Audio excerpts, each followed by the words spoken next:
Christmas photo of the Trump family has sparked a heated debate online, and two pressing questions have emerged as a result. The 77-year-old ex-president is surrounded by his cherished grandchildren and children in the joyful photo taken at the posh Mar-a-Lago resort in Florida. This video will explain everything. Please click the subscribe button and enable notifications so that you may begin receiving our daily breaking news updates before I continue. Much obliged. His wife Melania Trump was there with their 17-year-old son Barron, but it was the towering teenager at the back of the group, this teenager, who stole the show. Effectively dominates Trump's already ambitious plan, shocking everyone. As well as raised eyebrows in shock. What in the world have they been feeding the little Barron, my goodness? On the now renamed platform X, which was once known as Twitter, Benny Johnson let out an exclamation. On the other hand, many were curious about the photo because Melania Trump was not in it. Melania, where are you? More than just me noticed her glaring absence. Bobby made the statement. Just picture yourself taking a family photo without your own wife. It exposed this man's terrible character. Scorned, Jeff said. Why aren't they all standing by each other's sides? To tweet about the Honda Jazz. Melania Trump's absence was not, however, a cause for alarm for many. The picture also seems to be missing tens, or maybe hundreds, of other relatives. Why is this such a major issue? Comment Knuckle. Another user, Roher, reported that Donald Jr., 45, and Ivanka, 42, the eldest children of Trump's late ex-wife Ivana, graced the event along with Trump and Barron. She is the 30-year-old daughter of the business tycoon and his ex-wife, Tiffany. Included in the picture as well was Marla Maples. The photo included the mogul's grandkids, Arabella Rose, 12, Joseph Frederick, 10, and Theodore James, 7, as well as their grandfather Jared Kushner, who is married to Kimberly Guilfoyle, the future wife of Donald Jr., Ivanka's husband, and whose son Donald John III, 15, is from his marriage to Vanessa Hayden. We are also taking part in the festivities. Ronan Anthony Villani, who was also Guilfoyle's son, was there. Melania Trump's father, Victor Schnapps, flanked Tiffany in the family image, adding to the festive atmosphere of Trump's Christmas message, despite Melania herself being absent from the photo. The real estate magnate's photo went viral after he uploaded it on Truth Social, the social media platform he created in October 2021 following his suspension from Twitter. With his wife by his side, Obama stands in a hallway of the White House, encircled by exquisitely decorated Christmas trees. The business magnate sported a sharp suit and bow tie, while Melania elegantly opted for a high-necked white gown. But the inhabitants of the virtual world had experienced a feeling of déjà vu upon beholding the photograph, for it transpired to be a snapshot from the year 2018. Only on rare occasions does she leave Mar-a-Lago. They lead an unusual and isolated life within the house. The United States attack on the Telegraph. Who she is and where she is at this very moment is a mystery. Undoubtedly, it is a subject that sparks lively debate. Regardless, the formerly iconic fashion figure has become increasingly visible in recent times. During a naturalization ceremony for immigrants commemorating the renowned Bill of Rights Day, the stunning Slovenian-born beauty made an appearance on December 15 at the National Archives building in Washington, D.C. She delivered a speech. On November 29, she also paid her respects at the funeral service for the late Rosalind Carter, the beloved former First Lady. Nevertheless, her outfit selection for the event generated a great deal of buzz on the internet. A new tool for a bitter struggle within the sacred corridors of the United States Supreme Court may be in the works for former President Donald Trump. A recent verdict has further illuminated his eligibility to begin his political journey towards the highly sought-after position of president. The Michigan Supreme Court's polite decline to hear a case contesting Trump's eligibility for the presidency on a fine Wednesday ensured his appearance on the prestigious 2024 presidential primary ballot of the state. The lower court in the state had previously ruled in favor of allowing Trump to vote, so this firm decision was in perfect harmony with that ruling. Nevertheless, it differed from the most recent ruling by the Colorado Supreme Court, which is expected to make its way to the U.S. Supreme Court in a very similar case. In a shocking twist, the Colorado Supreme Court delivered its ruling on Thursday, declaring Trump unfit for the presidency according to the 14th Amendment's sacrosanct Section 3. As a result, the court fearlessly removed him from the state's prestigious primary ballot. This provision of the Constitution makes it very clear that no one may serve in an official capacity if they have taken an oath and then participated in a revolt or insurrection. Trump's behavior led to the chaotic events on January 6, which are now being investigated as the rebellion. In 2021, on the sacred grounds of the United States Capitol, it appears that you are alluding to a made-up or parody tale concerning Donald Trump and his purported odor problems, as posted by a TikTok user known as BFA-Jack04 and elaborated upon by a number of people, including a former congressman and internet users. The story is probably satirical, therefore, it's best to approach it with cynicism because of that. Alternatively, an unproven tale. The text has been properly formatted and punctuated for your review. The reported fragrance problems of Donald Trump have been revived by the 8 TikTok sensation. In 1983, a member named BFA-Jackal4 posted an intriguing story about how Trump's bad body odor led to his politely asked departure from King's Steakhouse in Manhattan. Have you any thoughts on this matter? Leave a comment with your thoughts and opinions, and we can have a conversation about it. This ageist nitwit provided a detailed account of the incident, lending credence to the accusations leveled by people like former Congressman Adam Kinzinger. Rumor has it that I posted on TikTok a long time ago detailing Trump's ejection from King's Steakhouse in Manhattan, where my dad and I had dinner in 1983, as reported by MTN on December 27. For what reason? His fragrance was so awful. The TikToker said they had to tell this tale again because they felt forced to. TikTok indicated that the table next to us and the one behind us had filed complaints, since Kinzinger and others had made similar claims while detailing the purported incident. We opted not to express our unease, even though my dad and I could smell the stench. Nevertheless, the establishment had to kindly ask him to leave because of the intolerable odor, which he accomplished in a low-key manner, obliviously ignoring us while leaving a faint footprint behind him. Other viewers of the TikTok video responded, claiming they, too, had smelled Trump's supposed odor, as one commentator attested. It was unfortunate that in 2017, I was a part of a Trump effort. That is correct. The smell was, without a doubt, authentic. Shared by an additional Instagram user. I am able to attest to this. I clearly recall smelling it at a gathering.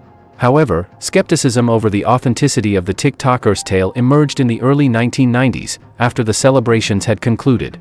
Still, a plethora of users have come forward with what they claim to be further first-hand accounts. One commenter brought up an uncomfortable incontinence issue by saying they had a friend who went to military school with Trump. Trump smells became a trending topic on Twitter. As many people recounted their experiences with what some claimed was Trump's offensive smell, this uproar began when former Congressman Adam Kinzinger made some remarks regarding Trump's smell, which in turn prompted a comic to weigh in. Kathy Griffin and Trump's spokesman both responded to the remarks, with the spokesman not disputing the claims but instead levying separate charges against Kinzinger. Someone who used to work there was Noel Kassler. Ex-apprentice staffer Noel Kassler has long claimed that Trump's incontinence and unpleasant smell were ongoing issues on the set of the reality program. Discussions on Trump's purported fragrance have been trending on several social media sites.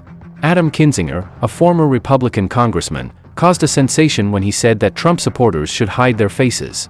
Because his alleged body odor caused quite a stir online, Adam Kinzinger, a former Republican congressman and outspoken critic of Donald Trump, has caused quite a stir online after suggesting that people should wear face masks whenever they are in the company of the former president because of his alleged body odor.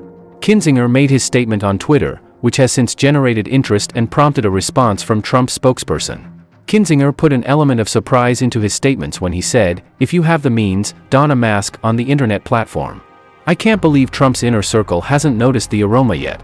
It is just breathtaking. Numerous people took to social media to ridicule the ex-president over his claimed smell after this accusation went viral. In response, a Trump spokesman issued a contemptuous statement in which he attacked Kinzinger, calling him a despicable, jobless con artist who had betrayed the United States.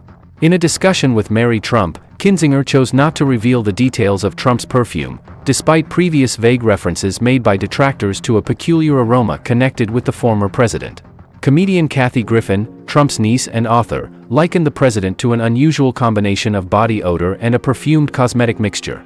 Trump's efforts to rationalize his conduct directly contribute to the larger issue. Chief Chris Columbus said that Donald Trump coerced his way into an appearance in Home Alone, but Trump has refuted the accusation. 2. Found in the Big Apple.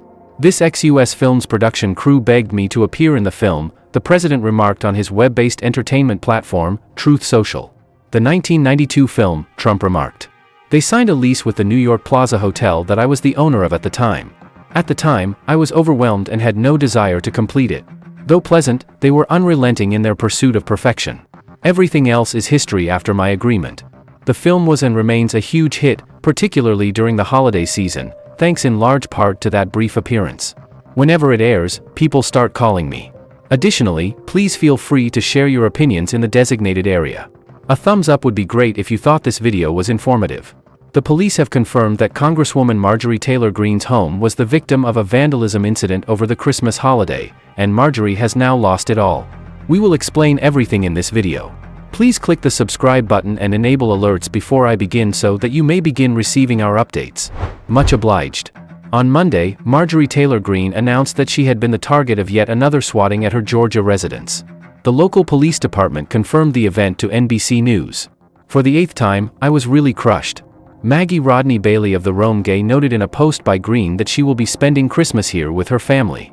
Someone in Rome, New York, allegedly threatened suicide after shooting his girlfriend at her Greene, Georgia, home and then called 911, according to the Rome, New York Police Department. In order to inform the congressman's staff about the conversation, the police called Greene's personal security guard. Bailey claims that his security detail determined that the presence of law enforcement was unnecessary at his residence. Furthermore, the police response was halted. A parasol would require Marjorie Taylor Greene to shed her skin, according to a note she put online. Republican reporter Marjorie Taylor Greene of Georgia said on Monday that she and her family were the targets of an illegal hoax known as swapping over Christmas. Greene went on to upload screenshots of what she claims are a man's comments about her supposed decision to shed her skin in order to create a parasol.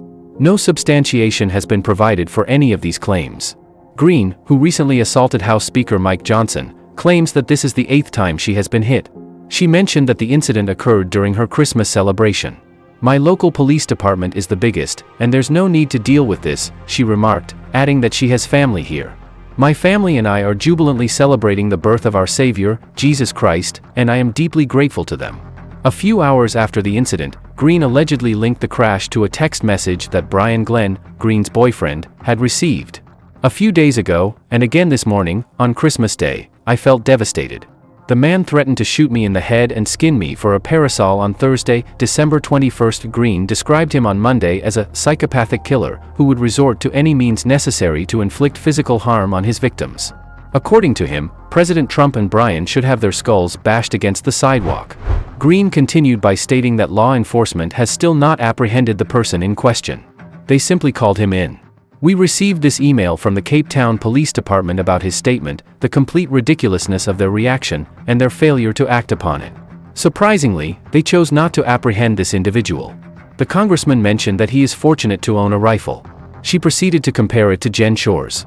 6 Reuters and the individual who had sent him hate mail. Contrast that with the treatment of J6, Trump, and their political opponents by the FBI and DOJ. "Just like the guy who threatened to shoot me in the head, why didn't the FBI contact J6?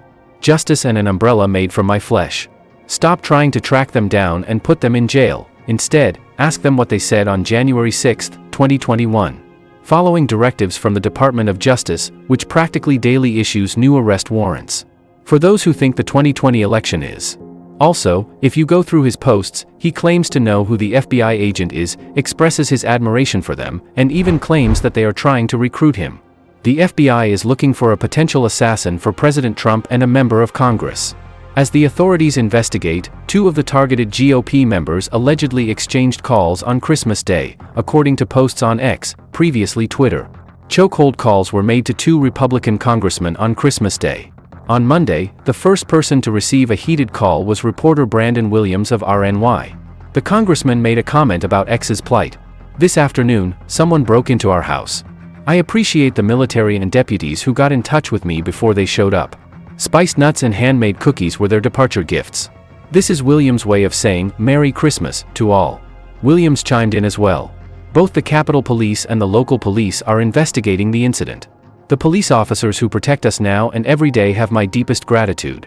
In response to our residents, 5 vehicles came. The soldiers and deputies were punctual, polite, and competent. According to Williams, may God bless them. When someone calls the police to a certain area and claims a crime is happening, they are committing a crime." Representative John C. Marjorie Taylor Greene Argo broke the news that she, too, had a crush on someone on Monday, just moments after he posted about it. "It means a lot that you stuck around to the very end." In the space provided, please share your thoughts on this news story, and don't forget to subscribe and give us a thumbs up. I will see you in the next few news stories. May America be blessed. Bye.